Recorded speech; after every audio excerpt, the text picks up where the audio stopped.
أعوذ بالله من الشيطان الرجيم.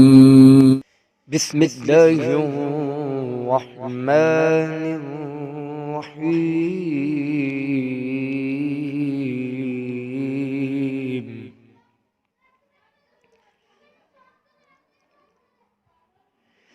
والتين والزيتون وطور سينين وهذا البلد الأمين.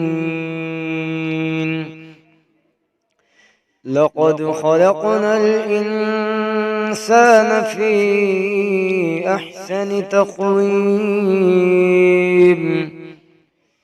ثم رددناه أسفل سافلين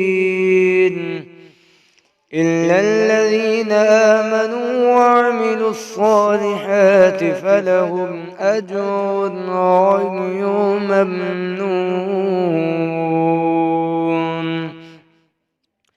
فما يكذبك بعد بالدين أليس الله بأحكم الحاكمين.